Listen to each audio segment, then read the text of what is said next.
Muhammadin sallallahu alaihi wasallam wa ala alihi wa azwajihi wa dhurriyyatihi wa man tabi'ahum bi ihsan ila yaumiddin wa la masyayikhina min ladun Rasulillah sallallahu alaihi wasallam ila Syekh Nuruddin Aithar rahimahullah nafa'ana bihi bi'ulumi fid dharain amin. Al-Fatihah. A'udzu billahi minasy syaithanir rajim. Bismillahirrahmanirrahim. Alhamdulillah. Iyyaka na'budu wa iyyaka nasta'in. Shiratal mustaqim, shiratal ladzina an'amta 'alaihim.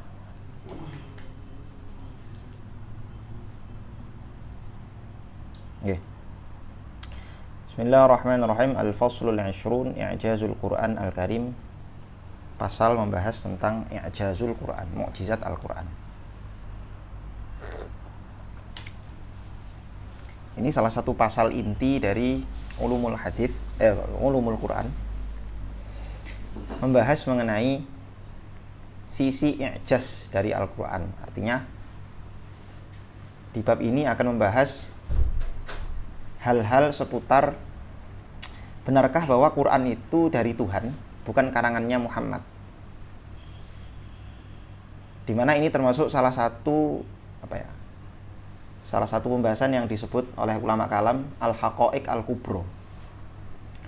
Jadi ada pembahasan ilmu kalam itu, pembahasan haqaiqul kubro, antara lain misalnya wujudullah, wujudnya Tuhan. Kemudian termasuk i'jazul Quran, kenabian Nabi Muhammad atau bukti dalailun nubuwah. Nah, itu dia, dalailun nubuwah. Lah ini pembahasan-pembahasan inti dalam akidah yang setidak-tidaknya dasar-dasarnya harus diketahui oleh setiap orang muslim, setiap orang mukallaf. Muslim baligh akil harus paham bahwa Quran itu dari Allah, bukan dari Nabi. Makna dan lafadznya dari Allah. Kemudian juga isinya atau bukti gitu aja. Bukti bahwa Quran itu dari Allah karena dia memiliki sifat i'jaz, melemahkan siapapun yang meragukannya, dan seterusnya dan seterusnya. Hanya saja untuk bisa sampai yakin atau memahami bahwa Quran itu betul-betul punya mukjizat, ini sebetulnya mudah. Tapi karena zaman sekarang itu banyak sekali syubhat-syubhat dengan klaim-klaim ilmiah, yang akhirnya orang dengan mudah membatalkan i'jazul Quran hanya dengan klaim itu tidak ilmiah, itu begini, itu ada kemungkinan ini, kemungkinan itu, dan seterusnya. Coba. Makanya Syekh Ramadan Buti itu dalam kitabnya beliau mengatakan, untuk kita bisa memahami i'jazul Quran itu ya kita harus punya metode ilmiah sendiri. Harus punya apa? Metode ilmiah sendiri. Sehingga apapun klaim yang kita nyatakan, apapun klaim yang kita sampaikan bahwa Quran itu betul-betul punya mukjizat, i'jazul Quran itu ada, itu didasarkan oleh klaim yang ilmiah yang ada metodologinya. Tidak ngarang-ngarang begitu. Nah, Syekh Ramadan Buti, beliau mendasari metodologinya itu ada dua. Dilihat dari objek pembahasan. Ada objek klaim dalam Kubrul Yaqiniyat itu, ada objek berupa klaim, dan ada objek berupa apa? Kutipan. Karena Quran itu datang kepada kita kan pada mulanya berupa kutipan, ya kan? Quran itu loh, yang kita baca, itu dari mana coba? Ya kita dapat dari guru-guru kita kan. Guru-guru kita dapat dari guru-gurunya, guru-gurunya dapat dari guru-gurunya lagi sampai baginda Rasulullah sallallahu alaihi wasallam. Itu kutipan. Apakah kalian di zaman sekarang mendengar langsung, melihat langsung, berjumpa langsung dengan orang yang bernama Muhammad, kemudian dia membaca Quran, Alif Lam Mim Dzalikal Kitabul La Raiba Fihi Hudan lil Muttaqin, kemudian mengatakan bahwa ini kalamullah. Kamu dengar langsung enggak? Enggak. Kamu dengar dari guru-gurumu karena teks Al-Quran itu dikutip. Nabi Muhammad mengutip dari Jibril. Malaikat Jibril dari siapa? Allah Subhanahu wa taala. Waalaikumsalam. Jadi Nabi Muhammad pun mengutip. Beliau mengutip. Beliau bukan ngarang-ngarang, beliau ngutip. Ngutip dari mana? Dari Jibril. Terus kemudian Nabi menyampaikan kepada sahabat kepada tabi'in, tabi'in kepada tabi'in, terus sampai kepada kita. Maka kalau kita mau mengkaji Al-Quran, pertama-tama kita harus mengkaji Al-Quran sebagai objek kutipan. Jadi pahami? Kita harus mengkaji Al-Quran sebagai objek ilmiah berupa apa? Kutipan. Untuk memastikan bahwa kutipan ini benar nggak? Sama nggak kutipan yang kita baca sekarang ini dengan dulu yang pernah diucapkan oleh baginda Rasulullah SAW? Sama nggak? Ada yang kurang, ada yang lebih nggak? Untuk memastikan itu aja sebetulnya. Untuk memastikan itu. Nah, kita punya metodologi namanya ilmu riwayah. Ilmu riwayah wa dirayah, ulumul hadis lah kira-kira. Dan di dalam ilmu hadis itu sudah jelas, sudah selesai dibahas pembahasan bahwa Quran itu sampai kepada kita secara mutawatir. Lah untuk itu kalau kita mau debat sama orang yang meragukan bahwa Quran yang ada sekarang itu murni dari Nabi, tidak ada yang dikurangi walau harokatan, maka kita harus debat dulu sama mereka. Kamu percaya nggak sama khobar soal? Kamu percaya sama khobar mutawatir nggak? Itu dulu. Apakah kamu meyakini bahwa khobar mutawatir itu bisa mendatangkan ilmu yang sifatnya yakini? Itu dulu yang kita perdebatkan. Kalau kamu nggak yakin, mari kita debat di ranah itu dulu. Kenapa menurutmu nggak yakin? Ada banyak khobar mutawatir yang kamu terima, kamu yakini begitu saja, lalala dan seterusnya. Nah, debat di situ. Kalau sudah selesai, sudah fix, baru kita buktikan bahwa Quran itu mutawatir juga. Baru kita buktikan Quran mutawatir kenapa? Apa bukti bahwa Quran itu mutawatir? Dan seterusnya. Nah, itu langkah pertama membuktikan bahwa Quran itu betul-betul mutawatir. Jadi apa yang kita baca sekarang itu sama persis sebagaimana dulu yang dibaca Nabi, yang dibaca oleh para sahabat, para tabi'in, terus sampai guru-guru kita sekarang. Dan sampai kepada kita. Dan nanti sampai generasi-generasi selanjutnya kita ila yaumil qiyamah. Itu satu. Yang kedua, tidak cukup kita hanya membuktikan bahwa Quran yang ada sekarang itu sama seperti Quran yang ada di zaman Nabi. Nggak cukup. Karena apa? Karena Quran itu selain bisa kita pastikan ini sama persis seperti yang ada di zaman Nabi, Nabi itu mengklaim bahwa Quran dari Tuhan, bukan dari dirinya sendiri, dari Tuhan. Ini objek ilmiah yang kedua berupa klaim. Ini objek ilmiah kedua berupa klaim. Karena ilmu riwayat itu hanya menyampaikan kepada kita, atas satu keyakinan bahwa apa yang kita tahu sekarang itu sama persis seperti apa yang ada di zaman dulu. Udah itu aja. Tidak lebih. Yang kita tahu sekarang, berita yang kita tahu sekarang ini, itu sama persis seperti apa yang ada di zaman dulu. Udah, itu aja. Apakah itu benar atau salah? Klaim-klaim yang ada di dalamnya itu benar apa salah? Itu soal lain. Ini objek ilmiah yang kedua berupa apa? Klaim. Nah, objek ilmiah yang untuk membuktikan kebenaran objek ilmiah yang kedua berupa klaim, ini membutuhkan metode yang lain. Bukan ilmu riwayat namanya. Ilmu pembuktian klaim. Dalam Islam ada, kalau Syekh Ramadan Buti menyederhanakan menjadi dua, ada dalalatul iltizam dan ada yang namanya qiyas. Gimana cara kita membuktikan bahwa Quran itu betul-betul dari Tuhan, bukan dari karangannya Nabi Muhammad? Nah, kita pakai dalalatul iltizam dan qiyas. Bagaimana itu? Ya sederhananya begini. Ini sebenarnya sesuatu yang orang awam pun mudah memahami sebetulnya. Sangat mudah memahami. Nabi Muhammad itu adalah orang yang tidak pernah berdusta. Satu. Apa buktinya? Kita sebutkan riwayat-riwayatnya. Dari mana kamu tahu riwayat ini benar? Dari riwayat. Nah, kembali lagi. Banyak riwayat yang mengatakan Nabi itu tidak pernah berdusta. Yang ngomong gitu bukan hanya sahabatnya. Bahkan orang kafir musyrik sendiri mengatakan bahwa Nabi tidak pernah berdusta. Satu. Yang kedua, Nabi tidak pernah bisa membaca dan menulis. Nabi itu ummi. Dari mana kamu tahu? Ada riwayatnya, banyak riwayatnya. Pakai ilmu riwayat lagi. Udah terbukti dua hal ini, mudah. Sekarang Quran itu dari Nabi dan Nabi tidak bisa membaca dan menulis. Dari mana beliau bisa mengetahui informasi-informasi yang ada di dalamnya? Mudah kan? Itu dalalatul iltizam namanya. Bahwa kalau Nabi itu tidak pernah terbukti berdusta, maka harusnya apapun yang beliau klaim juga jujur, tidak dusta. Kalaupun mungkin ada kemungkinan beliau dusta, terpatahkan oleh fakta yang kedua. Fakta yang kedua menyatakan Nabi tidak bisa membaca dan tidak bisa menulis. Padahal di Quran itu ada informasi, sekian banyak informasi yang mau nggak mau kalau orang kalau seseorang itu kalau seseorang itu mau mengetahuinya, dia harus apa? Harus baca, harus nulis. Harus punya guru. Nabi Muhammad nggak punya guru. Nggak pernah. Dan lingkungan Arab itu bukan lingkungan yang apa? Yang ada Yahudi Nasrani di situ. Nggak ada Yahudi Nasrani. Yahudi Nasrani itu adanya di Madinah. Lah Nabi ketika di Mekah sudah cerita soal keyakinan Yahudi, keyakinan Nasrani, dan seterusnya. Dari mana beliau tahu?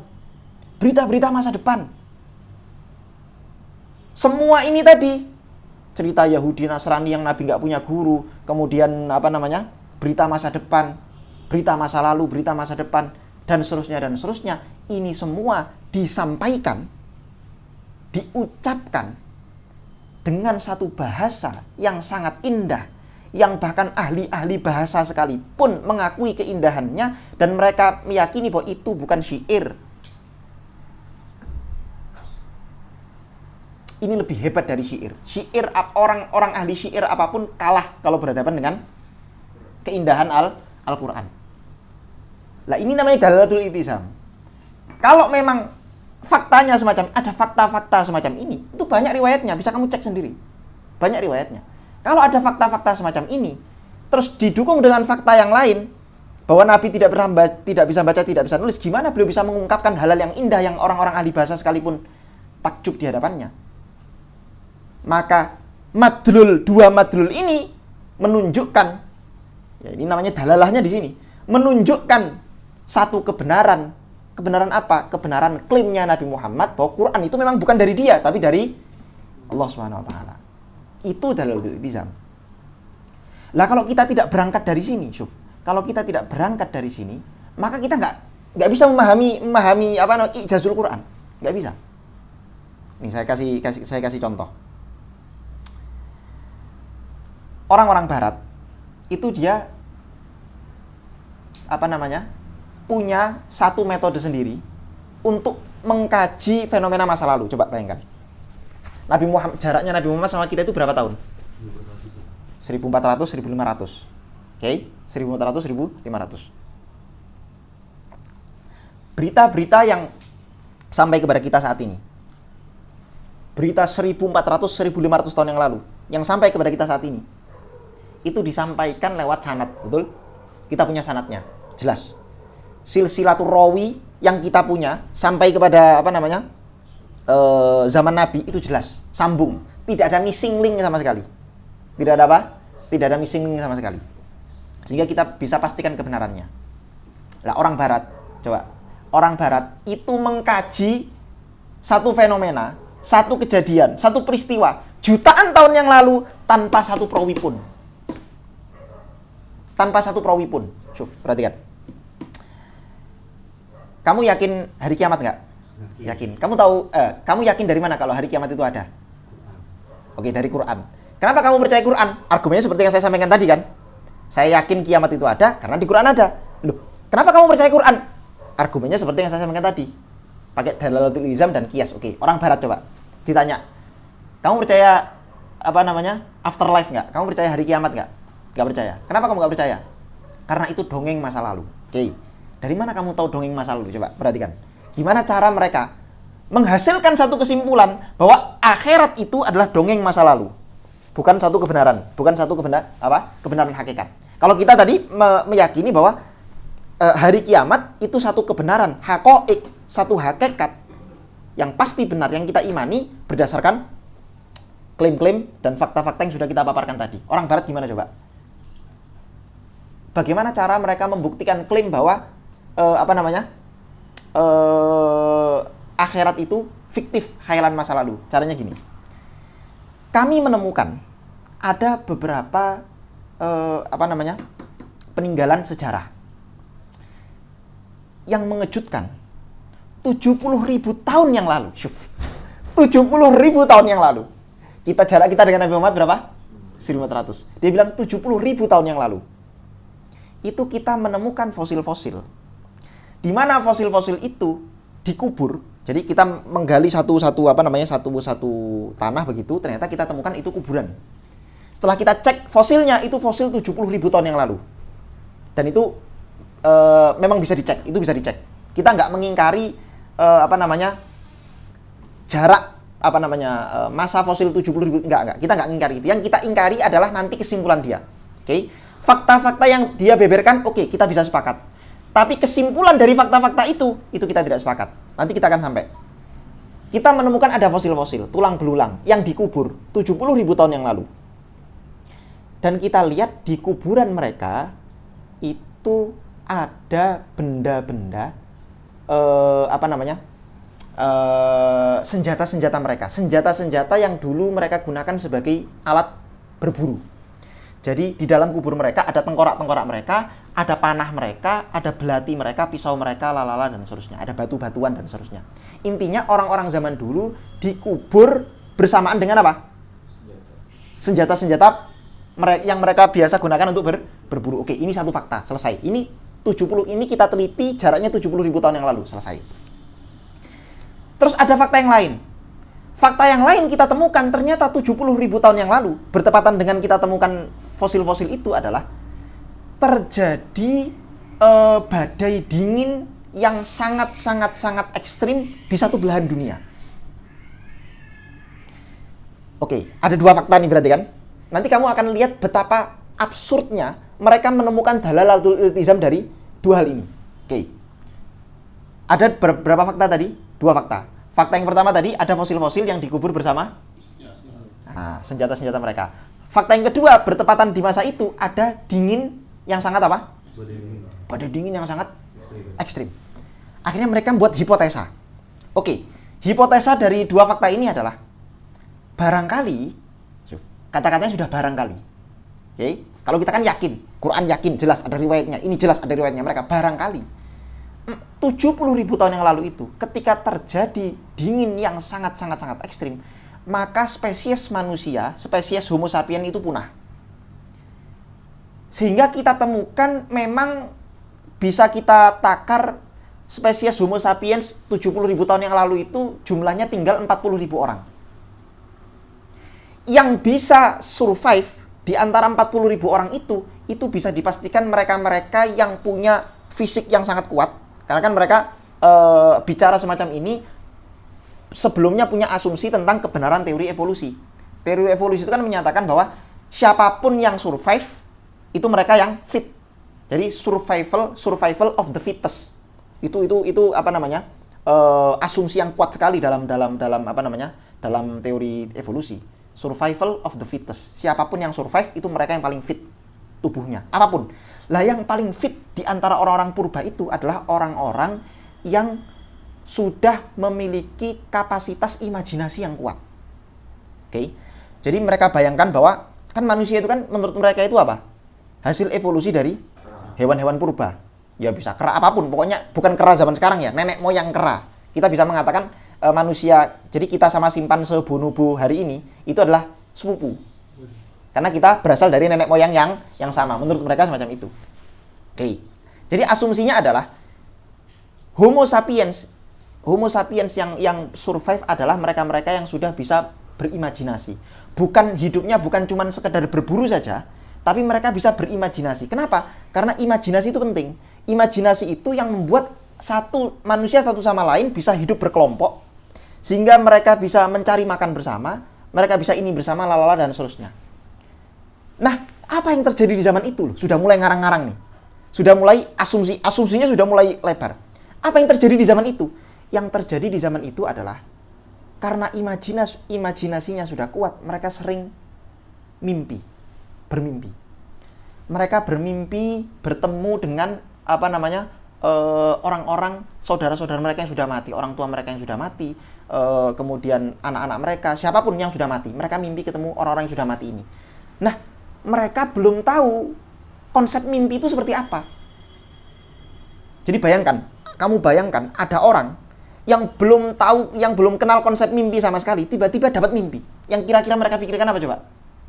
Apa yang dipikirkan oleh orang-orang yang belum pernah kenal mimpi sama sekali? Apa yang dipikirkan? Mereka anggap itu nyata. Ya kan? Mereka mikir, loh, perasaan orang tua saya sudah mati. Kenapa tadi malam saya ketemu sama mereka? Mereka belum menyebut mimpi karena istilah mimpi belum ada. Semalam saya betul-betul bertemu sama mereka. Apa kira-kira hipotesanya coba? Hipotesanya adalah, oh berarti ada kehidupan setelah mati. Nyatanya saya bertemu orang-orang yang sudah mati. Tapi semalam saya ketemu sama mereka. Jadi ada orang yang sudah mati, jasadnya sudah mati, tapi saya bisa ketemu. Berarti ada kehidupan lain selain kehidupan fisik yang kita tahu ini. Jangan-jangan orang-orang yang sudah mati itu karena mereka itu Karena mereka itu ada kehidupan di alam sana, jangan-jangan mereka juga butuh berburu di sana. Mereka butuh makan juga. Jadi kita harus kirim, setiap orang yang mati setelah kita nanti, kita harus kirimkan alat-alat berburu mereka juga. Kita harus sertakan alat-alat berburu mereka supaya apa? Supaya mereka bisa berburu nanti di alam sana. Dan itulah awal munculnya konsep akhirat.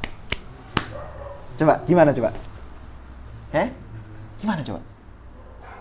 Dan itu mereka yakini sebagai kebenaran.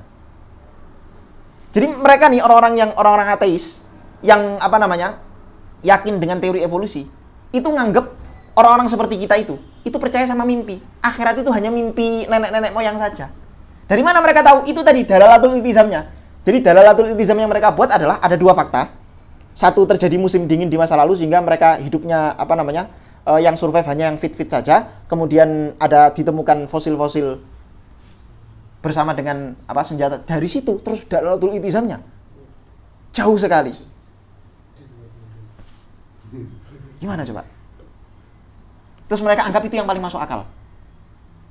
Selama orang masih menggunakan dalalatul iltizam model kayak gini, mereka sama sekali tidak akan percaya sama ijazul Quran. Kenapa coba? Karena untuk meyakini keyakinan semacam seperti tadi yang saya ceritakan tadi, itu saja mereka yakini, apalagi sekedar Quran. Mereka bisa membuat jutaan, ratusan hipotesis hanya untuk menyangkal bahwa Quran itu punya mukjizat. Gimana caranya? Mudah sekali. Ya kan ada banyak kemungkinan. Muhammad itu ya kemungkinan dia barangkali dia sebetulnya bisa baca, bisa nulis.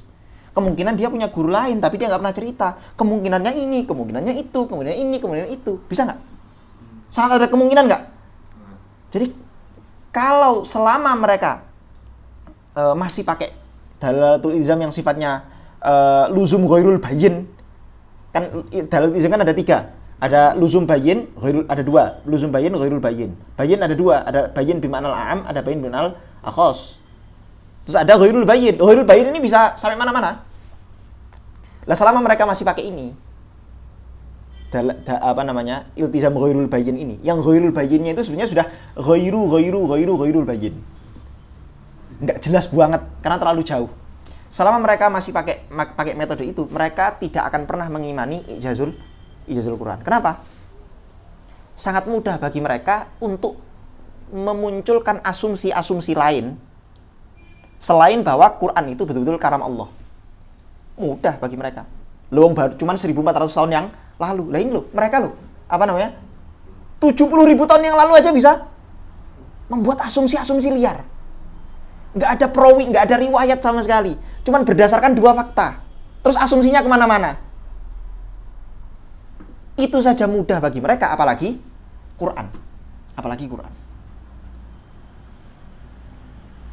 Makanya Syekh Ramadan Buti di awal itu beliau tegaskan dulu, ini metode ilmiah kita, tunjukkan metode ilmiahmu. Ayo kita banding, kita nggak usah bicara riwayat-riwayat dulu deh. Tunjukkan metode ilmiahmu itu gimana. Gimana cara kamu meyakini sebuah kebenaran. Ayo tunjukkan dulu. Ternyata setelah oleh Syekh Ramadan Buti diteliti, nggak konsisten. Metode ilmiah mereka itu sangat-sangat tidak konsisten. Yang konsisten hanya dalam sains saja. Tapi nanti soal ma wara at-tabi'ah, hal-hal yang sifatnya metafisik sama sekali tidak konsisten. Nah, jadi penting sekali. Ini bab inti sebetulnya. Karena sebelum kita mengkaji ulumul Quran, ya kita harusnya sudah yakin dulu bahwa Quran itu memang betul-betul kalam kalamullah. Untuk membuktikan Quran kalamullah, ya kita harus tahu bahwa ada i'jazul Quran. Dari situ baru kita nanti mengkaji Quran itu tidak seperti orientalis. Orientalis itu mengkaji Quran bukan untuk mencari kebenaran. Sebagian mereka ya ada yang mencari kebenaran, tapi kebanyakan dari mereka enggak. Makanya coba kalau kamu lihat perdebatan perdebatannya Ustadz Nuruddin sama siapa? Munim Siri yang kemarin itu. Kalau kamu lihat coba, apa yang hal paling mencolok yang membedakan antara dua orang ini apa coba? Lihat nggak? Lihat. Apa? Gimana metode ilmiah? Nah? Referensinya, rujukannya. Referensi, oke. Terus? Bukan itu sih yang paling mencolok. Yang paling mencolok apa coba? Yang paling mencolok adalah Munim Sirri tidak peduli dengan argumen, dia hanya peduli dengan data. Nggak ada argumennya. Nggak ada argumennya. Dikit argumennya. Data Ya. Munim Sirri itu. Ustadz Nuruddin, argumennya banyak, walaupun datanya tidak sebanyak Munim Sirri. Sekarang saya tanya sama kamu. Kamu punya banyak data nih, tapi kamu tidak punya argumen yang mendukung data-data itu. Cuf. Kamu punya banyak data, tapi kamu tidak punya argumen yang mendukung data-data itu. Kira-kira klaim yang kamu sampaikan ada nilainya nggak? Nggak ada nilainya. Omong kosong, nggak ada nilainya. Beda sama Ustadz Nuruddin. Ustadz Nuruddin walaupun datanya tidak sebanyak Munim Sirri, tetap ada datanya, tapi tidak sebanyak Munim Sirri. Argumennya banyak. Lah sekarang kebenaran itu kita nilai dari data atau argumen? Dua-duanya sebetulnya. Tapi harusnya kuat atau tidaknya kebenaran sebuah klaim itu diukur dari kuat atau tidaknya argumen, bukan banyaknya data. Karena antara satu data dengan data lain kadangkala tidak ada hubungannya. Ya seperti itu loh. Kamu punya orang evolusionis itu tadi. Ada dua data. Data yang pertama mengatakan apa? Ada kuburan yang isinya senjata itu tadi kan. Terus satu lagi ada data yang menyatakan bahwa terjadi musim dingin, badai ekstrim. Itu kira-kira kalau argumen kamu nggak kuat, apa yang bisa mengokohkan bahwa dua hal itu ada kaitannya? Kalau argumen Anda nggak kuat, percuma. Data sebanyak apapun, kalau argumennya nggak kuat, ya klaim Anda nilainya lemah, nilai kebenarannya lemah. Coba kamu lihat Munim Sirri itu, dia datanya banyak dari sini, tapi data yang Anda sampaikan itu sudah kamu cek argumennya belum? Ayo kamu gak usah banyak-banyak data deh. Kamu ambil satu data, cek argumennya, lawan dengan data yang saya punya, dan argumen yang saya punya. Ayo kita lawankan satu-satu. Gak usah nyebutkan banyak data, karena data-datamu itu sebetulnya saling kontradiktif satu sama lain. Dan kamu tidak pernah mempermasalahkan itu. Kamu hanya kamu hanya peduli dengan bahwa data saya banyak, tanpa kamu berpikir argumen apa yang mau saya bangun dari data-data ini. Makanya dalam dunia ilmu, dunia keilmuan Islam, di dalam dunia keilmuan Islam, dunia pendidikan Islam, yang paling ditekankan adalah bagaimana cara kita menyusun sebuah argumen. Bukan bagaimana cara kita memperbanyak data. Iya, data itu penting. Memverifikasi data itu penting. Memperbanyak data itu penting. Tapi yang jauh lebih penting dari itu apa? Menyusun argumen. Kan orang barat kan sering mengkritik, Islam itu ketinggalan zaman. Dari dulu data yang mereka pakai ya itu aja. Dan memang kita harus akui. Data kamu belajar kan kitab-kitab kita Imam Ghazali, kitabnya. Terus contoh coba untuk memperkuat contoh-contoh yang kamu temukan di kitab-kitab mantik, apapun lah, mantik, pokoknya ilmu-ilmu yang sifatnya itu melatih kita untuk mengasah argumen, cara berpikir. Contoh-contoh yang disebutkan apa coba? Contoh-contoh masa lalu. Misalnya kayak sukmonia. Saya aja nggak tahu sukmonia itu apa. Tahu kan? Sukmonia itu yashfil marot atau apa begitu. Sukmonia itu nama obat zaman dulu. Kalau zaman sekarang mungkin Panadol, kira-kira begitu. Contoh yang disebutkan aja data-data masa lalu. Yang zaman sekarang barangkali nggak relevan. Terus apa namanya, macam-macam. Kenapa kita masih pakai itu? Sebetulnya kita nggak peduli sama contohnya. Contoh dalam mantik itu nggak penting. Contoh, iya serius. Contoh dalam mantik itu nggak penting. Kamu salah ngasih contoh dalam mantik, nggak ada soal, nggak masalah. Banyak kok ulama-ulama yang nyebutkan contoh keliru dalam mantik, banyak sekali. Ya nggak banyak sekali ya, ini berlebihan juga. Ada ulama-ulama yang keliru dalam menyebutkan contoh itu ada. Tapi itu tidak pernah dipersoalkan. Karena kata para ulama, memperdebatkan contoh itu apa namanya, kelakuannya orang-orang rendah. Itu kalau orang-orang yang intelek, itu yang diperdebatkan bukan contoh, tapi kaidah. Kaidahnya benar nggak? Selama kaidahmu benar, data apapun yang kamu baca, kesimpulannya mesti lurus. Kesimpulannya mesti lurus. Serius. Kalau cara berpikir kamu sudah benar, ya, cara berpikir kita sudah benar, kamu jangan khawatir baca buku apapun. Bukunya orang barat terserah kamu mau baca. Tapi selama cara berpikirmu nggak benar, sebanyak apapun referensi yang kamu punya, cara berpikirmu mesti keliru. Mesti.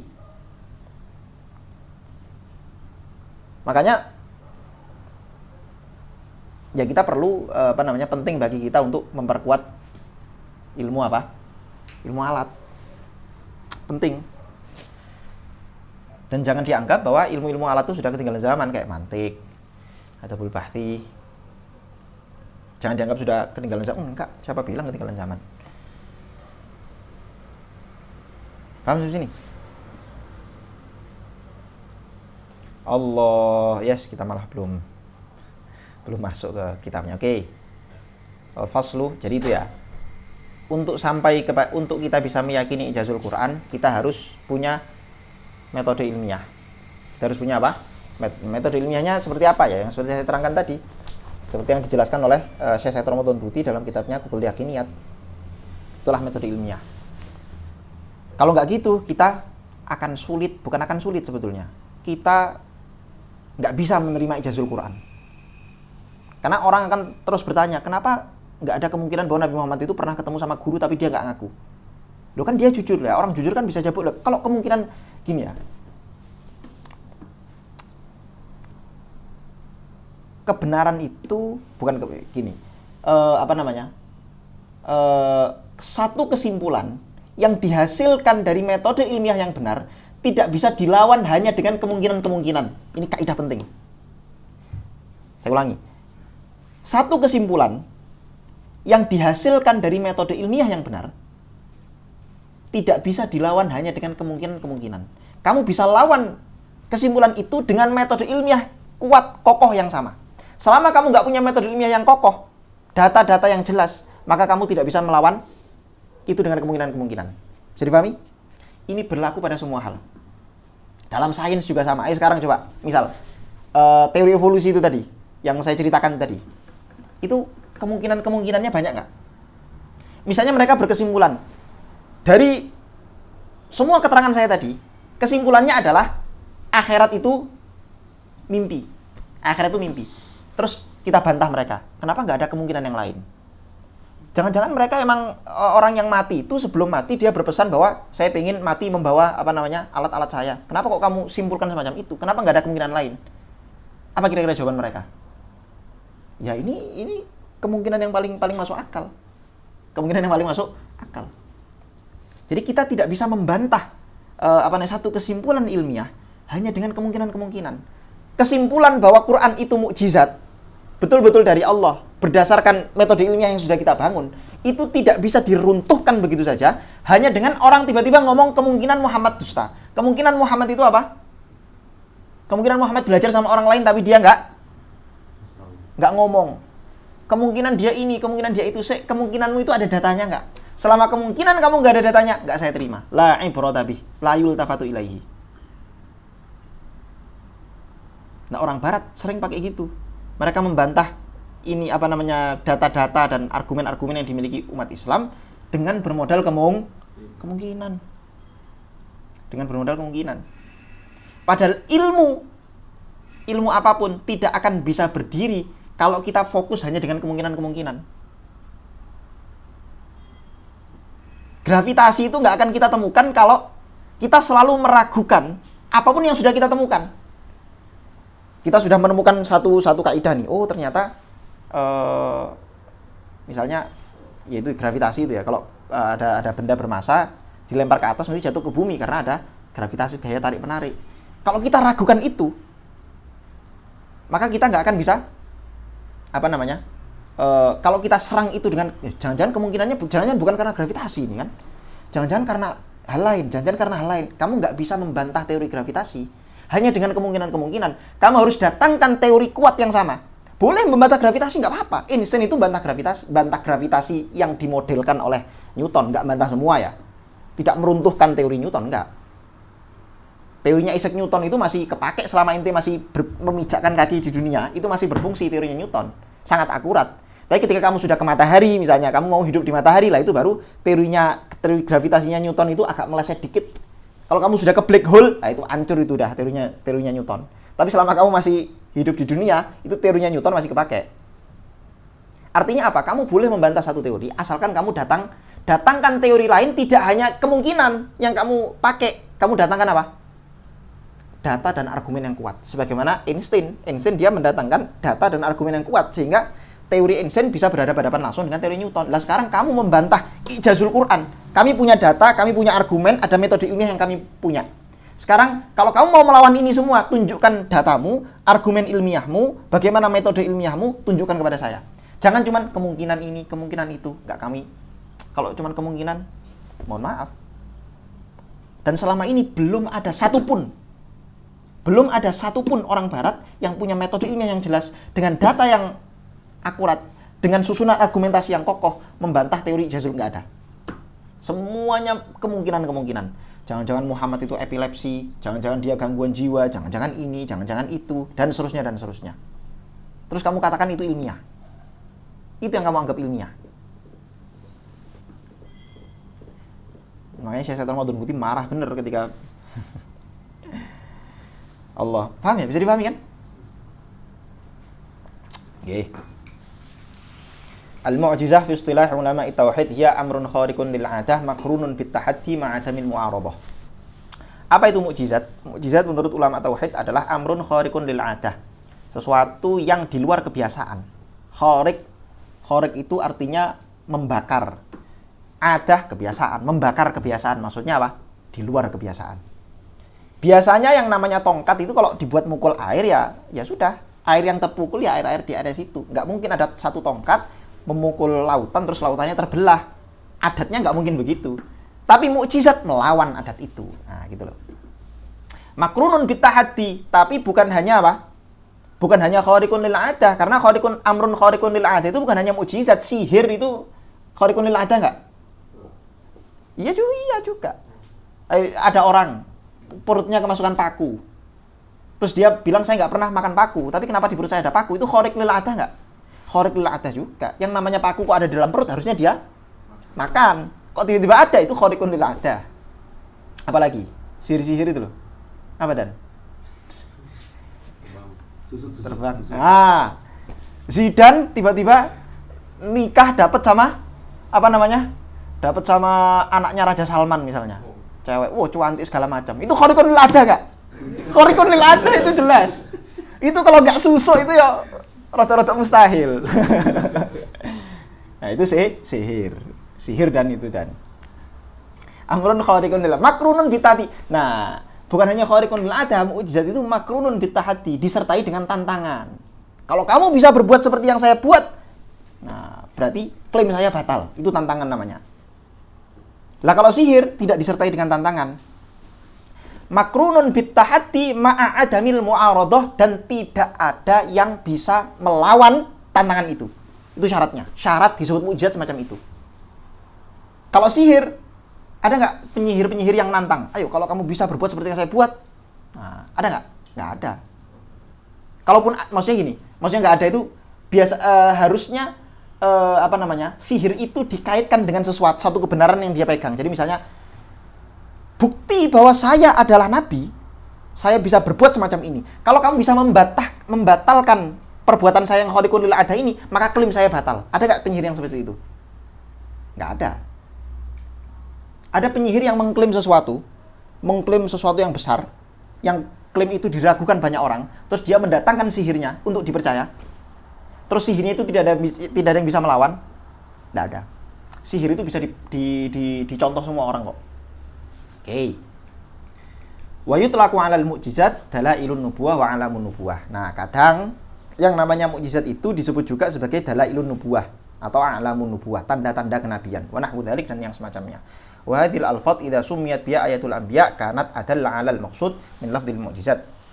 Kalau kita pakai lafaz-lafaz dalailun nubuwah, 'alamun nubuwah itu memang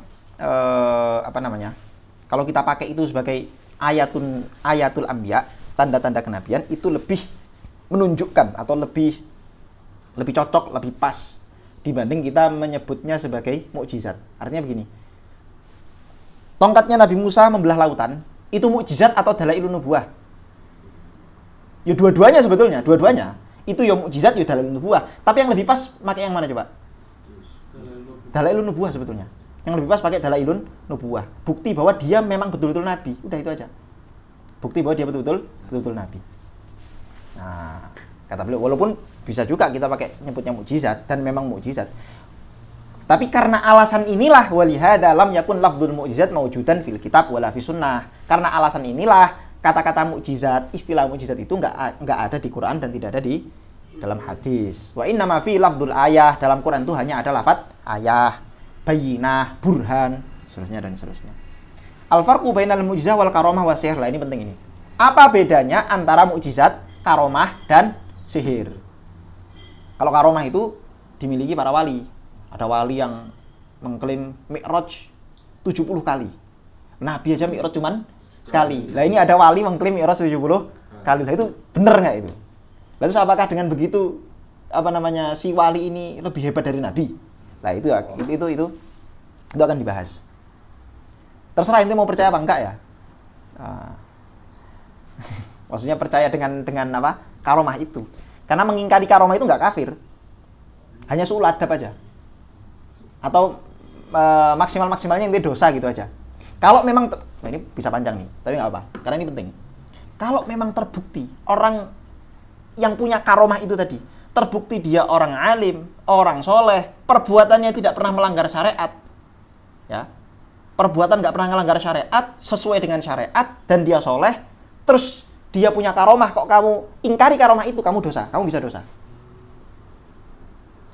Tapi kalau dia nyeleneh, berfatwa dengan fatwa-fatwa yang aneh, melanggar syariat, terus ngaku bisa bahasa semut, bisa bahasa cacing, itu kamu ingkari nggak masalah, dan memang harusnya diingkari, harusnya diingkari. Lah itu loh. Jadi untuk ukurannya apa ukurannya? Syariat. Ukurannya syariat. Bahkan sebagian ulama mengatakan, kalau ada orang mengklaim bisa terbang, sholat sambil terbang katakanlah, walaupun itu nggak sah ya sholat sambil terbang, karena di antara syarat sah sholat itu harus berpijak orang itu, telapaknya itu harus apa? Sholat di pesawat itu nggak sah. Jadi inti sholat terbang itu malah nggak sah. Nggak usah dipamerkan sholat terbang. Saya sholat sambil guru saya sholat sambil terbang, sah pora sholatnya. Lah ya, ada orang sholat sambil terbang atau zikir sambil terbang misalnya. Kata beberapa ulama sufi yang lurus, kalau saya pernah melihat orang itu meludah sembarangan, meludah menghadap kiblat saja, saya nggak akan percaya dia wali. Karena wali tidak akan melakukan sesuatu yang menyelisih sunnahnya baginda Rasulullah SAW. Meludah menghadap kiblat itu dosa nggak? Nggak, cuman makruh. Nabi tidak pernah melakukan. Kok saya lihat ada wali melakukan seperti itu, saya nggak percaya dia wali. Karena wali itu tidak mungkin apa? Melakukan sesuatu yang bertentangan dengan sunnah Nabi. Hatta sunnah Nabi pun, kalau sampai dilanggar oleh seorang wali, ya kita boleh meragukan kewaliannya. Kita boleh meragukan apa? Kewaliannya. Apalagi cuman bahasa semut. Bahasa semut ya, aku ya iso ngarang-ngarang dewi.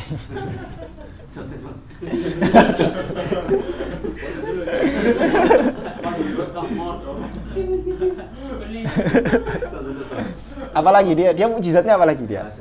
Bahasa jin, bahasa malaikat, apalagi? Oh, bisa menghentikan hujan. Oh, siapa namanya? Yang perempuan cewek itu? Mbak Rara ya iso. Mbak Rara bukan Islam kan? Hah? Iya, orang kayaknya Hindu dia.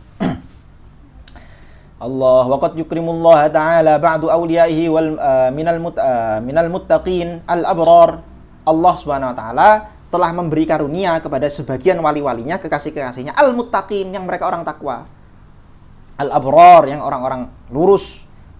Memberi apa? Memberi anugerah apa? Bi amrin khariqin yajrihi lahu wa yusamma dzalika al-karamah. Allah memberi karunia kepada mereka sesuatu yang memang di luar kebiasaan. Khariq itu tadi, amrun khariq itu tadi. Yajri lahu yang bisa dia kerjakan. Wa yusamma dzalik al-karamah, dan itu disebut sebagai karamah. Wa thamma farqun syasi'un bainal mu'jizah wal karamah. Tapi ada perbedaannya loh antara mukjizat dan karamah. Apa perbedaannya? Li'annal karamata la yadda'i sahibuha an-nubuwata. Pemilik karamah itu tidak mengklaim sebagai nabi. Maka harus ada klaim dulu nih. Balla yatahadda bihan nas, bahkan dia tidak menantang manusia. Ada nggak orang yang punya karamah? Ayo. Siapapun yang bisa melakukan seperti saya, maka berarti kewalian saya gugur. Nggak ada. Dia nggak nantang siapapun. Wa inna ma tadharu ala yadihi lisidqihi fi tibain nabi. Justru, nah ini penting nih. Justru apa yang muncul pada dirinya itu justru karena dia mengikuti baginda Nabi. Karena dia meyakini kebenaran baginda Nabi. Lidzalika qarrara, oleh karena itu, ini penting nih. Lidzalika qarrara katsirun minal muhaqqiqin kal Imam Ahmad bin Hanbal wa ghairihi annal karamat allati taqa'u lil awliya hiya min jumlati mu'jizatil anbiya. Kata para ulama, antara lain Imam Ahmad bin Hanbal, bahwa ketika ada seorang wali kok punya karamah, itu justru mukjizat para nabi. Kenapa? Karena para wali ini membenarkan para nabi. Karena status dia membenarkan para nabi, apapun yang muncul dalam hidupnya, walaupun itu menakjubkan, itu justru semakin menguatkan apa? Kenabian. Kenabiannya nabi yang dia ikuti. Ya nggak? Karena dia mengklaim mengikuti nabi. Saya mengikuti nabi. Nabi saya orang yang benar, saya pengikut dia. Dan saya bisa seperti ini karena saya ikut dia, gitu loh. Jadi itu justru semakin mengokohkan apa?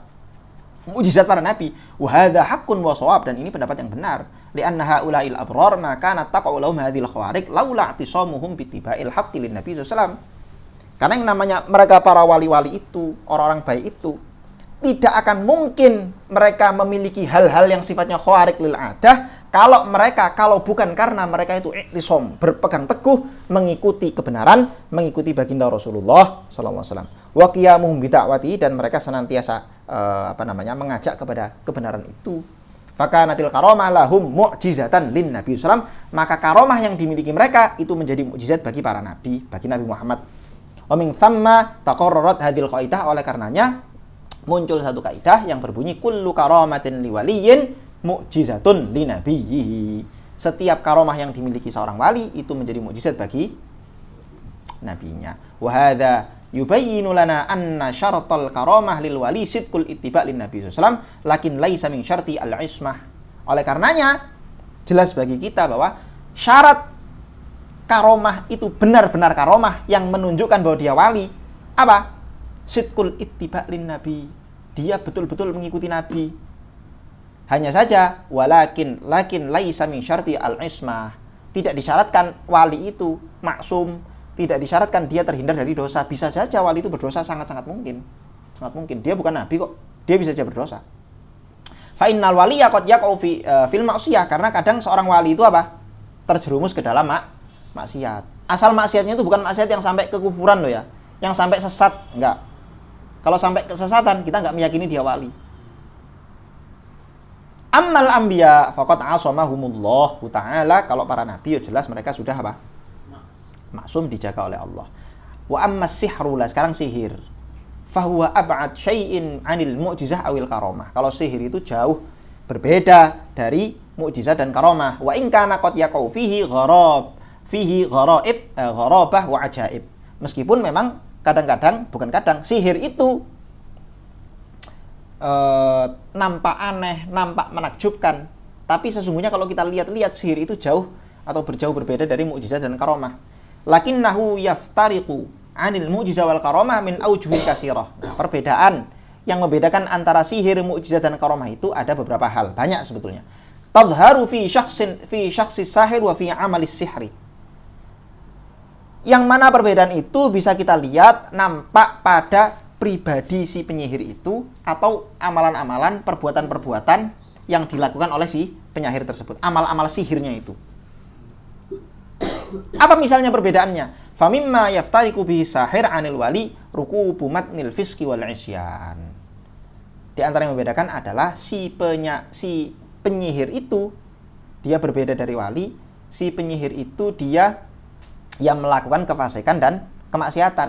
Ya, rukubu matnil fiski itu maksudnya ya, dia menunggangi bahtera kefasikan. Ya, maksudnya dia melakukan hal-hal yang fasik, dosa besar. Wa ta'ah li syaitan, dia taat tunduk kepada setan. Wa taqarrub ila syayatin bil kufri wal janabati wal ma'asi hatta tara sahir akdzabun nas wa asyadduhum syarra. Pokoknya dia ngikuti setan, dekat kepada setan, kekufuran, maksiat, sehingga kamu akan melihat para penyihir itu adalah orang yang paling banyak dustanya dan mereka paling banyak keburukannya. Amma amalus sihri atau sahari faqad yakunu mustaghraban tarifan. Memang kalau kita lihat praktek-praktek, nah itu dia. Praktek-praktek sihir itu kadang aneh kalau kita lihat. Kalau wali, coba sekarang saya tanya. Karomahnya para wali itu didahului oleh ritual-ritual aneh nggak? Enggak. Ada nggak wali yang bilang, saya bisa, kan ini sering sekali ya, saya bisa, misalnya ada wali yang bisa tiba-tiba sampai ke Mekah dalam waktu sebentar, misalnya begitu. Kira-kira sebelum dia sampai ke Mekah dalam waktu sebentar, itu kira-kira dia ritual dulu nggak? Ada potong ayam dulu, segala macam, darah perawan dulu, apa lagi? Riz? Hah? Ada nggak? Nggak ada. Nggak ada ritual-ritual anehnya. Tiba-tiba aja, barangkali dengan zikir, terus sampai, nggak ada ritual anehnya. Lakinnahu la yakhruju an taqatil insi wal jinni wal hayawan. Nah, ini penting nih. Semua bentuk-bentuk sihir itu, ya, semua sihir-sihir yang muncul itu pasti bisa dipastikan hal-hal itu tidak mungkin keluar dari kemampuan yang bisa dilakukan oleh jin, manusia, dan hewan. Nggak mungkin ada produk sihir yang keluar dari tiga hal ini. Kalau nggak, itu mesti perbuatan yang mungkin dikerjakan manusia bisa, atau nggak hewan juga bisa mengerjakannya, atau nggak jin bisa mengerjakannya. Nggak mungkin keluar dari, seaneh-anehnya sihir, itu nggak mungkin keluar dari tiga hal ini. Beda sama mukjizat. Mukjizat nggak bisa dikerjakan sama apa? Sama hewan, ayo, ada nggak sekarang sihir apapun yang bisa mengeluarkan air dari tangan? Ayo coba, sihir apapun bisa nggak mengeluarkan air dari tangan? Nggak ada sihir yang bisa mengeluarkan air dari tangan. Sihir yang bisa ke Sidratul Muntaha, nggak ada sihir yang bisa ke Sidratul Muntaha. Nah, itu yang membedakan apa? Karomah dengan sihir, mukjizat dengan sihir. Contohnya apa misalnya? Kat tayrani fil hawa mathalan, seperti terbang. Ada orang sihir bisa terbang. Lah, kalau terbang burung juga bisa. Pesawat juga bisa terbang. Ya enggak? Bal huwa amrun maqdurun alaihi. Terbang itu bisa dikerjakan li annahu yatarattabu ala asbabin idza arafaha ahadun wa ta'ataha sana'a mithlaha aw aqwa minha. Karena seseorang kapanpun dia bisa melakukan sebab-sebab sebagaimana yang dilakukan oleh penyihir itu, maka dia bisa menghasilkan hal yang serupa sebagaimana yang dilakukan oleh penyihir, bahkan kadang bisa lebih keren lagi. Lidzalik ma in yuwajahu sihru atau saharu bil haqiqati hatta yudhhaba sudah. Maka ketika sihir menghadapi kebenaran, yuwajah as-saharu bil haqiqah, sihir itu dihadapkan dengan kebenaran, hatta yudhhaba sudah, pasti sihir itu akan sia-sia. Dalam Quran gimana? Yutroka sudah, ya. Gimana? Yutroka sudah. Ya, iya, yutroka sudah kan? Piye ayat dewi. Wala yuflihu sahiru haitsu ata. Wa min huna khada'a as-saharatu li Musa alaihi salam li'annahum wa hum a'rafun nasi bis-sahari kanu aktsarun nasi yaqinan bi haqiqati mu'jizati Yusuf. Oleh karenanya, inilah alasan kenapa kok para penyihir itu ketika datang Nabi Musa tunduk sujud kepada Nabi Musa. Kenapa coba? Karena orang penyihir-penyihir itu orang yang paling tahu tentang kebenaran sihir-sihir mereka. Ketika mereka melihat apa yang keluar dari tangan Nabi Musa, mereka yakin ini bukan sihir. Mereka langsung tahu. Saya tahu sihir kayak apapun. Ular-ular yang saya buat ini saya tahu caranya gimana. Tapi ketika saya melihat tongkat Nabi Musa jadi ular, yang kemudian ular itu bisa memangsa ular-ular yang kami punya, ini saya yakin nggak mungkin ada sihir yang bisa melakukan semacam ini. Ini pasti klaim-klaim dia benar. Ini mukjizat ini. Nah, gitu loh. Jadi ketika sihir itu dihadapkan dengan kebenaran, mesti sihir itu akan tunduk. Karena penyihir pasti tahu komposisi sihirnya itu dan bagaimana cara-cara untuk sampai kepada sihir dia. Tapi ketika dihadapkan dengan kebenaran, dia tunduk. Li'annahum wa ma'rafun nas bis sahari kanu aktsarun nas yakinan bi haqqiyati mu'jizati, maka mereka karena mereka tahu produk-produk sihir, mereka tahu kebenaran, merekalah orang yang paling tahu kebenaran apa yang didatangkan oleh Nabi Musa alaihi salatu wassalam. Mukjizatnya Nabi Musa. Wasidqi nubuwwatihi, dan kebenaran kenabian Nabi Musa. Fama wasa'hum amama jalalil mu'jizat ilahiyah illa an kharru sujada. Masyaallah.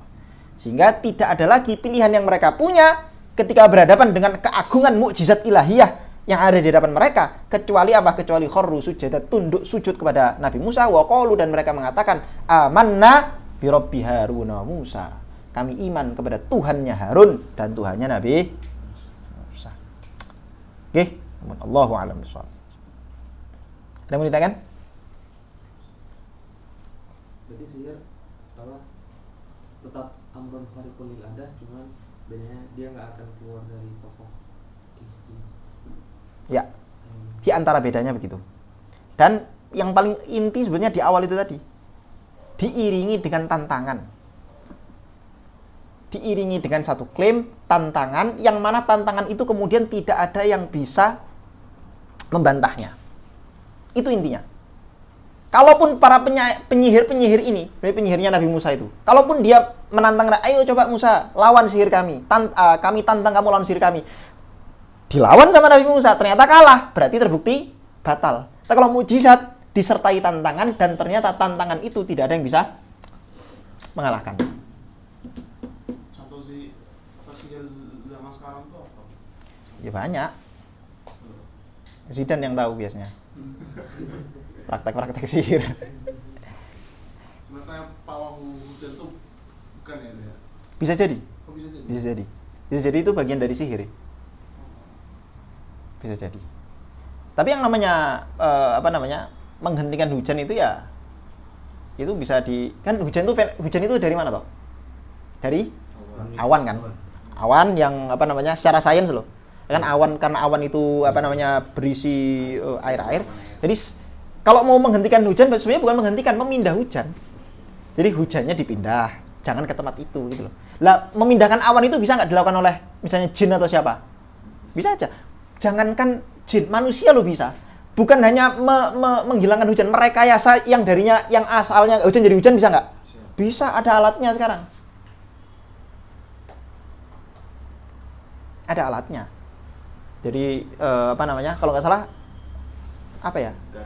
ya naburin garam itu kan, naburin garam pakai helikopter atau pesawat, nyebar garam, udah nanti terjadi penguapan, hujan lah, bisa direkayasa hujan dengan tidak hujan.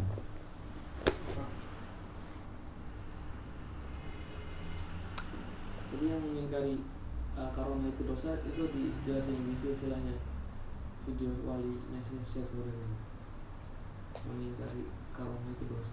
Kenapa? Itu dijelasin sama Syekh di silsilah video yang banyak digunakan. Enggak. Tapi saya belum ngelihat semua videonya ya. Saya ngelihat beberapa. Tapi ente lihat. Belum. Saya belum ngelihat semua, cuman itu keyakinan Ahlussunnah memang begitu. Dalam mana? Di Khoridah kan ada juga kan? Kita meyakini bahwa dan wajib, beliau mengatakan wajib orang muslim Ahlussunnah meyakini karomah wali. Secara umum loh ya, meyakini secara umum. Artinya kalau kamu berarti yang dimaksud itu gini. Kita harus bedakan antara meyakini adanya karomah secara umum dengan meyakini karomah yang dimiliki si fulan. Itu dua hal yang berbeda. Kamu boleh tidak percaya misalnya Zidane punya karomah.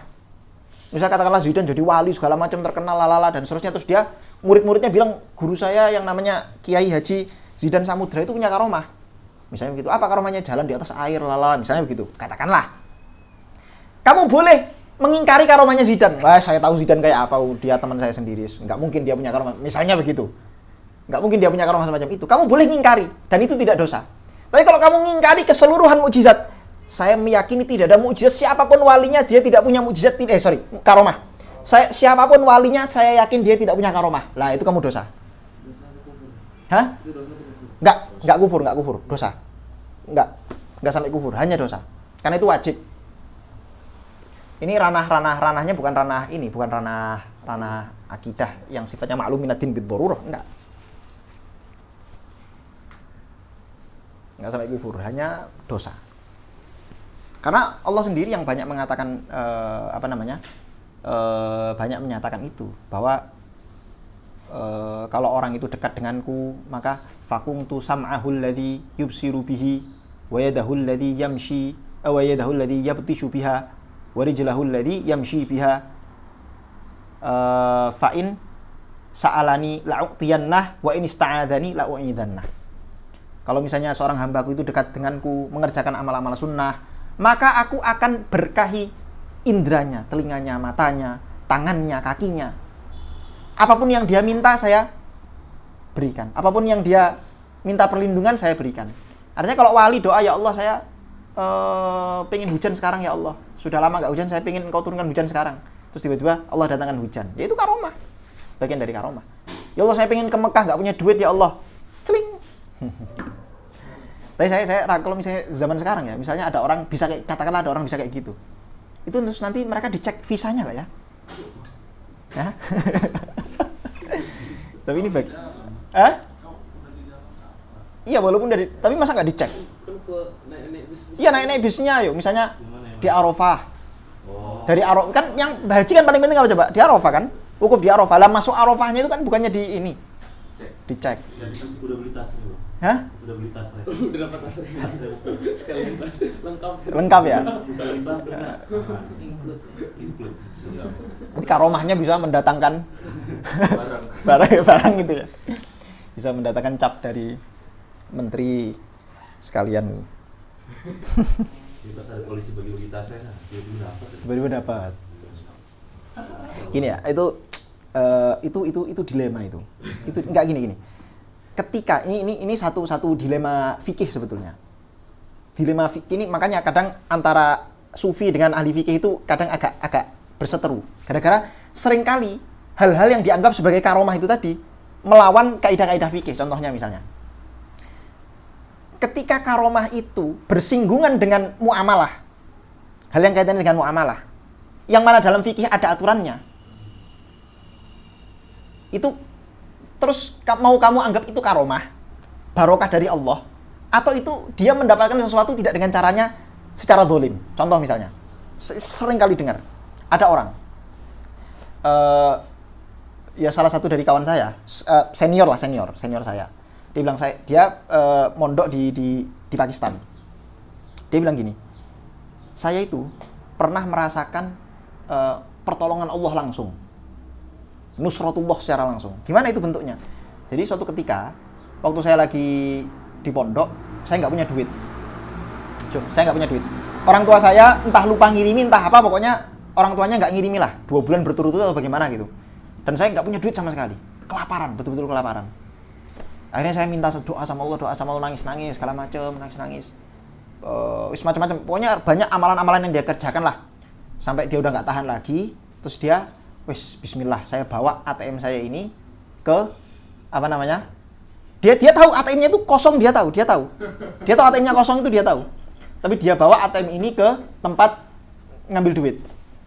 Pokoknya bismillah, dia nggak ngecek saldonya berapa, dia masukkan aja ATM-nya, dia tahu ATM-nya kosong, terus dia klik, keluar duit. Syuf. Pertanyaannya sekarang, itu duitnya siapa? Dia bilang itu murni bantuan dari Allah. Dia tanya orang tuanya nggak ngirim, dia tanya siapapun nggak ada yang ngirim. Orang yang biasa ngirim ya paling orang tuanya atau saudara-saudara. Dia tanya ini bukan milik saudaranya segala macam. Pertanyaannya yang harus dia lakukan adalah, apakah dia harus pakai aja uang itu dan menganggap itu nusratullah, atau secara fikih dia harus ngecek dulu itu uangnya siapa. Jangan-jangan ada uang titipan yang masuk ke dia untuk ngasih ke orang lain, atau jangan-jangan itu apa? Salah kirim, salah apa? Salah alamat. Sering kan? Sering. Itu gimana? Secara fikih ente nggak boleh pakai duit itu. Secara fikih. Ayo, misalnya tiba-tiba ada orang salah masuk ngirim pulsa ke HP-mu. Secara fikih gimana coba? Ayo. Ngecek dulu siapa pengirimnya dan apa akadnya ini. Kok harta ini bisa sampai ke saya? Itu akadnya apa? Karena dalam fikih muamalah itu jangan sampai ada harta yang saya punya atau harta keluar dari diri saya tanpa akad yang jelas. Intinya itu dalam fikih itu. Harus jelas akadnya apa. Ini akadnya apa loh. Wali nusratullah ini. Ini tokoh Gusti Allah. Lah makanya akhirnya itulah yang menyebabkan kadang terjadi selek lah antara sufi dengan ahli fikih. So, akhirnya dianggap ahli fikih itu ahlu dzahir dia belum mengetahui rahasia-rahasia ilahi, dia belum tahu ini itu. Kalau kamu di hutan oke lah. Kalau wali itu hidup di hutan, tiba-tiba muncul makanan di depannya, ada piring-piring, ada segala macam. Dia nggak perlu tanya ini piring dari mana ini. Karena udah jelas nggak mungkin di hutan itu ada piring orang, nggak mungkin. Nggak mungkin ada orang salah naruh makanan di situ, nggak mungkin. Tapi kalau ente masih hidup di kota, masih ada manusia-manusia di situ, masih ada kemungkinan itu barang orang ketinggalan, ini itu dan seterusnya. Lalu sekarang apa bedanya coba dengan uang masuk ke rekeningmu nggak sengaja, dengan kamu jalan-jalan terus kamu nemu dompet, apa bedanya? Nggak ada bedanya, nggak ada bedanya sama sekali. Karena orang yang kehilangan dalam fikih dalam fikih nggak ada bedanya. Orang yang misalnya dompetnya jatuh atau ketinggalan itu kan orang yang nggak sengaja kan, sama orang yang barangkali ngirim sesuatu misalnya salah naruh nomor rekening, itu juga dia nggak sengaja ngirim. Dia yang satu nggak sengaja naruh dompet, yang satu nggak sengaja naruh duitnya ke rekening orang lain, sama-sama nggak sengaja. Lah ahli fikih meresponnya dengan cara ya kita harus cek. Kalau sufi enggak, ini dari Allah, bukan dari Allah itu tetap semua dari Allah, tapi bukan dari Allah untuk memberi kamu, enggak, itu dari Allah untuk menguji kamu. Apakah dalam keadaan kelaparan kamu tergoda untuk memakan barang syubhat? Harus, iya ahli fikih cara memahaminya gitu. Apakah dalam hal semacam itu kamu mau mengotori perutmu yang lapar itu dengan syubhat, atau kamu mau bukan mati, kamu mau menahan lapar itu sehingga nanti barangkali Allah akan beri kamu rasa kenyang tanpa makan. Itu kan lebih keren kan? Lebih keren mana coba? Kamu dikasih Allah rasa kenyang dengan zikir subhanallah langsung kenyang, atau lewat perantara itu tadi. Gak keren belas.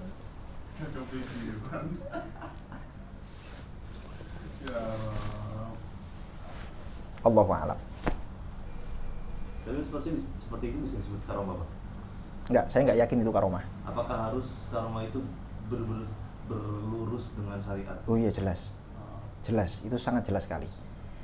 Karomah itu tidak boleh melanggar syariat. Selama karomah itu melanggar syariat, maka sebenarnya dia bukan karomah. Karomah itu apa tuh karomah? Karomah itu kan itu tadi. Akramallahul abda, atau akramallahu ibadah. Allah memberi kemuliaan, anugerah dari Allah. Lah anugerah dari Allah itu didapat ketika kita apa?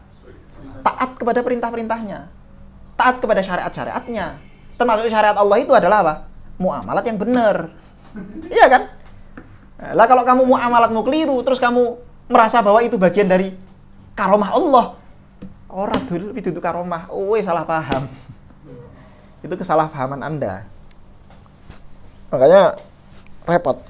Wali itu nggak bisa hidup di dunia modern. Wali itu hidupnya harus uzlah. Hidup di gunung, hidup di yang muamalahnya itu dengan hewan. Hewan itu nggak mukallaf. Jadi kalau kamu ngambil makanan hewan nggak ada soal. Kalau kamu ngambil makanan manusia ada soal itu. Kenapa? Karena manusia itu mukallaf. Berhadapan bersinggungan dengan orang mukallaf itu ada aturan syariatnya, ada aturan muamalahnya. Tapi kalau kamu bersinggungan sama hewan nggak ada muamalahnya. Maksudnya nggak ada kan hewan itu kan boleh kita sembelih aja, kita nyembelih dia boleh. Kita ambil telur mereka boleh nggak? Ayo telur ayam kamu ambil boleh nggak? Apakah ada transaksi antara kamu sama ayam ketika ngambil telurnya? Nggak ada. Tapi kalau telur itu dimiliki manusia harus ada transaksi gitu loh maksud saya. Makanya kamu kalau kamu mau main wali-walian, hiduplah di hutan. Hiduplah di hutan, jangan hidup di dunia sekarang. Karena kalau kamu hidup di dunia sekarang kamu harus tahu bagaimana transaksi yang terjadi. Serumit apapun transaksi itu, kamu harus pelajari. Itulah makanya fikih itu susah. Apalagi di bab muamal, itu susahnya minta ampun. Terlihat gampang karena kamu selama ini nggak pernah mempelajari transaksi modern. Ini contoh kamu menggunakan kaidah yang kamu pakai itu benar, kaidah dalam fikih itu benar. Tapi contoh-contoh yang kamu pakai dalam fikih itu contoh-contoh 1000-an tahun yang lalu. Contoh 500 tahun yang contoh zaman Imam Syafi'i, contoh zaman. Benar nggak benar? Itu benar. Ketika contohnya benar, tapi kalau kamu mentadbik itu ke wake realitas, nggak bisa sekonyong-konyong.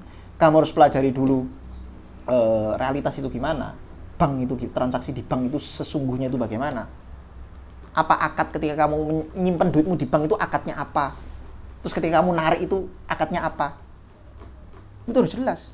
Loh, itu kan jelas kita nitip. Loh, nitip nggak gitu, Bos. Itu nitip nggak menurutmu? Dan yang sudah khatam muamalah berkali-kali. Allah. Apa sih? Apa yang biasa awal kali buka bank itu? Apa sih? Iya, buka bank. Oh, paten bukan besi ya? Apa itu? Yang namanya titip itu harus barang yang kamu titipkan itu juga yang kamu kembalikan. Lah kalau duit, kamu kasih duit. Kalau kamu kasih duit ke bank, apakah duit yang keluar nanti di ATM itu duit yang itu juga?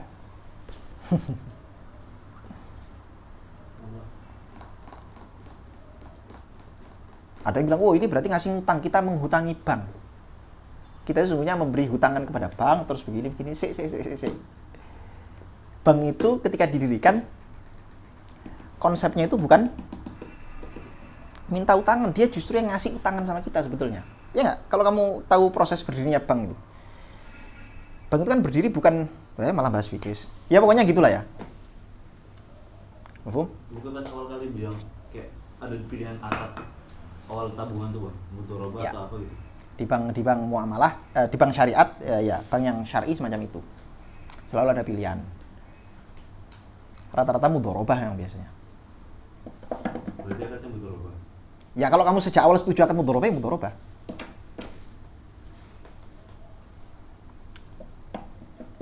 Tapi akad mudharabah itu kontemporer atau Enggak, lama? itu akad lama. Tidak ada, dan pendapat yang utama mengatakan orang tidak bisa dan tidak mungkin membuat akad-akad baru. Tidak ada. Yang mungkin adalah akad lama itu kamu terapkan untuk zaman sekarang, karena zaman sekarang itu sebetulnya transaksinya mirip-mirip, hanya beda sekarang pakai alat, sekarang pakai ini, pakai itu, dan cuman beda bentuk aja, shackle-nya beda, tapi esensinya sama. Ujung-ujungnya kalau nggak itu ijaroh, mudharabah, lalalat, dan sama aja. Bedanya cuma bentuknya aja. Atau kemungkinan yang kedua, sebetulnya itu dua akad yang berbeda digabung jadi satu. Bukannya memunculkan satu akad baru, enggak. Kamu cukup mengambil dua akad klasik yang berbeda, terus kamu gabungkan aja jadi satu. Sesederhana itu. Menurut yang utama begitu. Jadi nggak mungkin ada akad baru. Karena ujungnya semua sama saja. Yang namanya akad-akad dalam fikih itu kan diambil, dirumuskan berdasarkan apa coba? Istiqra. Ulama-ulama zaman dulu itu melihat apa saja transaksi yang ada di dalam kehidupan manusia, dilihat, disimpulkan, oh ini berarti ini bedanya apa, terus dikasih nama, oh ini akadnya saya kasih nama ini saya kasih ini, kasih. Di mana-mana transaksi zaman dulu dan zaman sekarang itu esensinya sama-sama saja. Memindahkan kepemilikan dari satu orang ke orang lain, bentuknya bisa dalam rangka hibah, memberi, atau dengan timbal balik. Makanya kan dibagi dua kan rata-rata muamalah. Entah itu dengan timbal balik atau tanpa timbal balik. Ya karena memang itu aja di mana-mana. Dan seterusnya.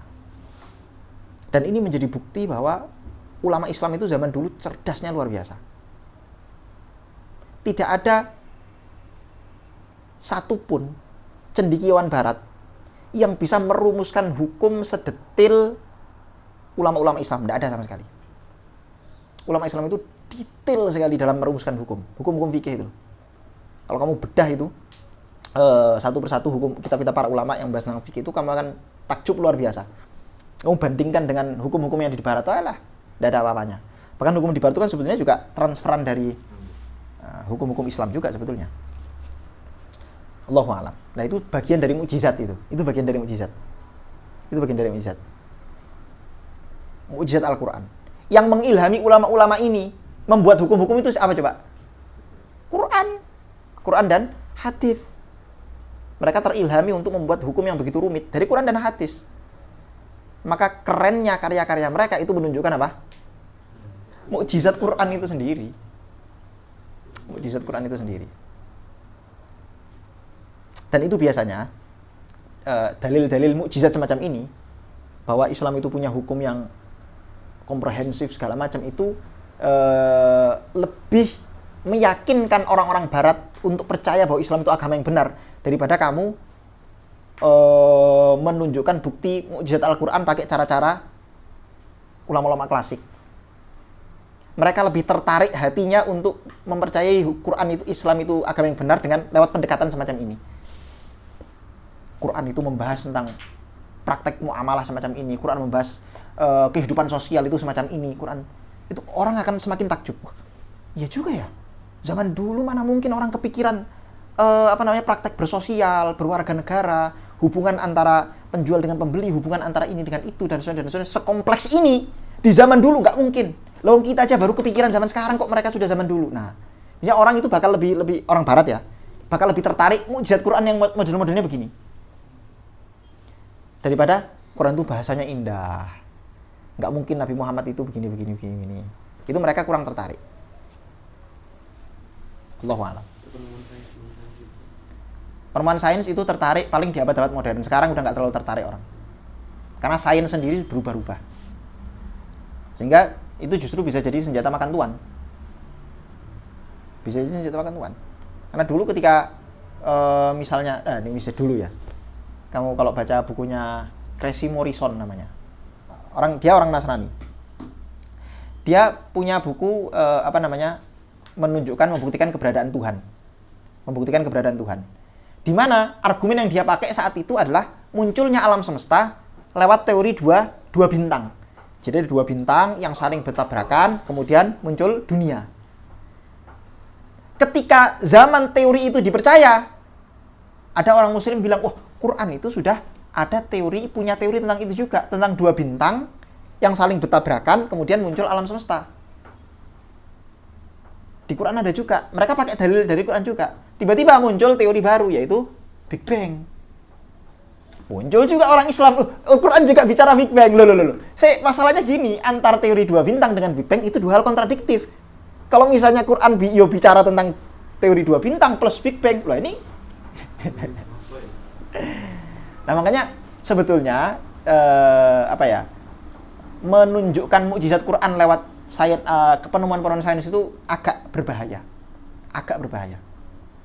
Sangat berbahaya. Walaupun itu yang paling populer, yang paling kadang orang awam itu, ya orang yang baru melek orang gaptek itu kadang lebih tertarik dengan hal begitu ya, itu urusan lain.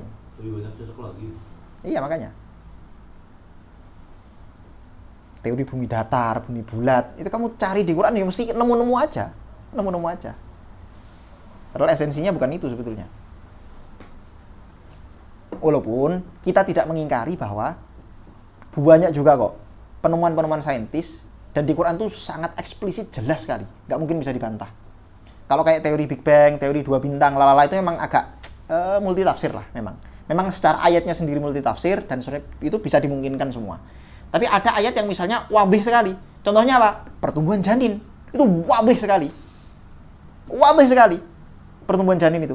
Dan itu mustahil bisa diketahui oleh orang zaman dulu. Karena proses pertumbuhan janin yang diceritakan Quran itu baru bisa diverifikasi di abad-abad ini. Tahun 90-an. Atau enggak cikal bakal kehidupan. Gimana tuh yang dari air itu loh, min ma'in itu loh. Ayo, wa ja'alna minal ma'i kulla syai'in hayy. Semua yang hidup itu berasal dari air. Itu fakta ilmiah. Semua yang hidup nih sekarang nih, manusia, pohon, simpanse, bonobo, itu semuanya dari air.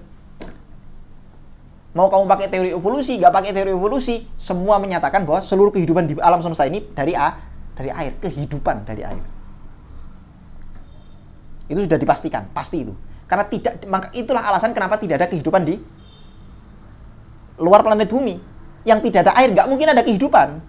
Makanya para ilmuwan itu kalau mau mencari kehidupan di luar angkasa, gimana coba? Cari ada air nggak di situ? Dimungkinkan ada air nggak? Kalau dimungkinkan ada air, berarti ada kehidupan, sudah. Itu semacam badahiyat di dalam sains, semacam dalam fisika, dalam biologi. Dalam biologi, termasuk di antara kaidah badihinya adalah semua kehidupan berasal dari air, itu badihi sekali. Dan Quran terang-terangan mengatakan waja'alna minal ma'i kulla syai'in hayy. Itu kalau kamu fahami betul kalimatnya itu luar biasa. Waja'alna minal ma'i kulla syai'in hayy. Dan kami jadikan dari air kulla syai'in hayy, segala sesuatu yang hidup. Dari susunan kalimatnya indah, dari segala macam. Allahu a'lam. Jadi saya mikirnya kira-kira Apa? Jadi saya kira Ustaz tuh bilang itulah kenapa di neraka nggak ada gitu. Jadi nggak di neraka.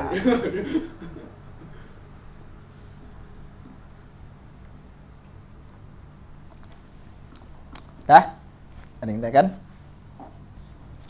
Sama nih. Allahumma salli afdhala salatin ala sa'adi makhluqatika sayyidina Muhammad wa ala alihi wa sahbihi sallim adada ma'lumatik wa midada kalimatik kullama dhakaraka dhakiruna wa ghafilun subhanallah bihamdika.